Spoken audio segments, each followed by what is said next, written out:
प्रिय विद्यार्थियों, संस्कृत प्रेम गंगा में आप सभी का स्वागत है। मैं हूं प्रेमलता और आज आप पढ़ने और समझने वाले हैं अपठित गद्यांश 2। इससे पहले आप सभी को अपठित गद्यांश 1 नंबर दे दिया गया है और आज दूसरे नंबर के अपठित गद्यांश को समझना और सीखना है। अपठित गद्यांश में इसी प्रकार से प्रश्न पूछे जाते हैं। प्रश्न पूछा जाएगा कि अधोलिखित गद्यांश को ध्यानपूर्वक पढ़कर उस पर आधारित प्रश्नों के उत्तर निर्देशानुसार दें।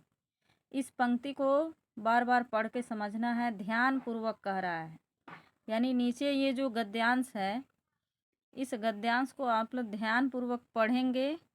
पढ़ने का अर्थ होता है कि जो आप पढ़ रहे हैं उसका अर्थ आपको समझ में आए। तो ध्यानपूर्वक आप पढ़ेंगे और प्रश्न जिस प्रकार से पूछा जाए उसी हिसाब से आप उसका उत्तर दें। तो चलिए बच्चों, आप सब गद्यांश की ओर बढ़ें। गद्यांश क्या है? लिखा है अयोध्यायाम पूरा दशरथो नाम महाप्रतापी राजा बभूव। पुराने समय में यानी प्राचीन काल में अयोध्या में दशरथ नाम के महाप्रतापी राजा थे। तस्यम कौशल्या कैकेयी सुमित्रा इति तीसरो धर्मपत्न्यः आसन। उनकी 3 पत्नियां थीं, कौशल्या, कैकेयी, सुमित्रा। तस्य पुत्रार्थे तत्पुरोहितस्य वसिष्ठ महर्षे नुमत्या जमाता श्रृंगो नाम महर्षि पुत्र कामेष्टिकम् अनुतिष्ठवान्। ततः कौशल्या ज्येष्ठा राजपत्नी श्रीरामः, कैकेयी मध्यमा भरतः, सुमित्रा कनिष्ठा लक्ष्मण शत्रुघ्नौ यमलौ च शुश्रुवे। इसका अर्थ हुआ तस्य पुत्रार्थे माने दशरथस्य पुत्रार्थे। दशरथ के पुत्र प्राप्ति के लिए उनके पुरोहित के अनुमति से, यानी कि कौन है पुरोहित उनके? महर्षि वशिष्ठ। जमाता श्रृंगो नाम महर्षि, जमाता यानी दामाद, श्रृंगो नामक महर्षि को पुत्र काम अष्टिमम यानी पुत्र की प्राप्ति के लिए जो यज्ञ कराया जाता है उसके लिए बुलाया गया।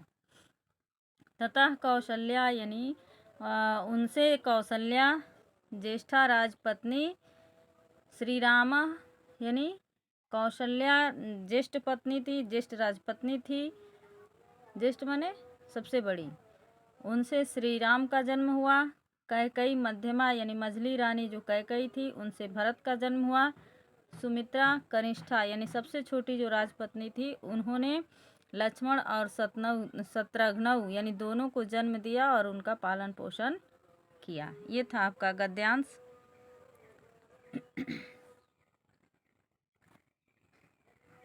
अब आप निर्देश पढ़ें। निर्देश में पहला प्रश्न है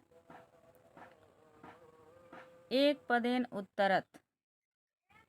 दूसरा है पूर्ण वाक्येन उत्तरत। एक पदेन उत्तरत में क और ख करके प्रश्न दिया है और दोनों ही प्रश्न 1-1 अंक के हैं।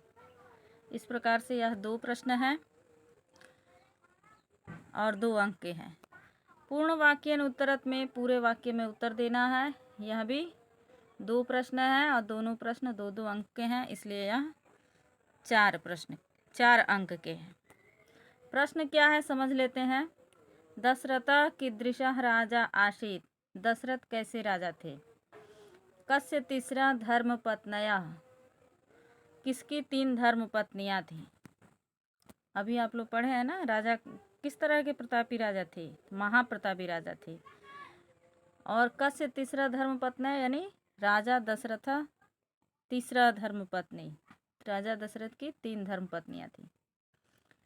पूर्ण वाक्य में क्या कह रहा है? दशरथ से कनिष्ठा राजपत्नी का। दशरथ की सबसे छोटी राजपत्नी कौन थी?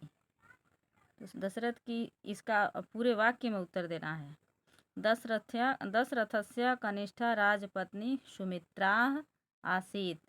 ठीक है। अगला प्रश्न क्या है? श्रृंगी ऋषि कस्य जमाता आसीत। श्रृंगी ऋषि किसके दामाद थे? तो श्रृंगी ऋषि जो है यहाँ पे पूरे वाक्य में उत्तर देंगे कि श्रृंगी ऋषि दशरथस्य जमाता आसीत। श्रृंगी ऋषि माना जाता है कि राजा दशरथ के दामाद थे। ये हमने यहाँ उत्तर इसलिए नहीं दिया है क्योंकि यह प्रश्न पत्र है। आपको क्लास वर्क की कॉपी में लिखना होगा नोटबुक में, तो आप इसके बीच में उत्तर लिख सकते हैं। लेकिन जब आप परीक्षा की कॉपी में लिखेंगे तो आपको इस तरीके का पालन करना होगा। सबसे पहले आप लिखेंगे एक पदेन उत्तरत, ताकि मूल्यांकनकर्ता को पता चले कि हाँ ये एक पद वाला प्रश्न है।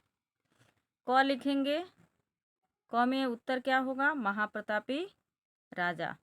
और ख में उत्तर क्या होगा? राजा दशरथस्य। पूर्ण वाक्यन में क्या था प्रश्न? दशरथस्य कनिष्ठा राजपत्नी का, यानी दशरथ की कनिष्ठ पत्नी कौन थी, सबसे छोटी पत्नी कौन थी? तो उत्तर आपका हो गया दशरथस्य कनिष्ठा राजपत्नी सुमित्रा आसीत। उसमें प्रश्न था कि श्रृंगी ऋषि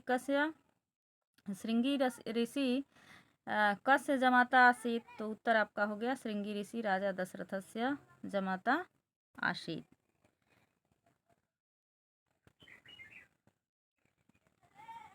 इस तरह से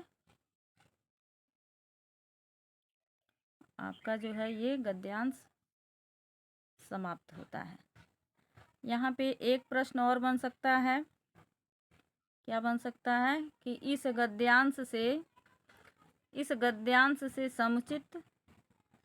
गद्यांश का समुचित शीर्षक लिखिए। ठीक है, अस्य गद्यांशस्य समुचितम शीर्षकम लिखत। तो शीर्षक में आप क्या लिखेंगे? अगर प्रश्न इससे संबंधित आता है तो शीर्षक में लिखेंगे राजा दशरथ। ठीक है, क्योंकि ये पूरा गद्यांश किस पर आधारित है? राजा दशरथ पर आधारित है। तो इस तरह से ये आज का गद्यांश नंबर 2, अपठित गद्यांश नंबर 2 आपका कंप्लीट हुआ। ठीक है, मिलते हैं फिर एक नए टॉपिक के साथ।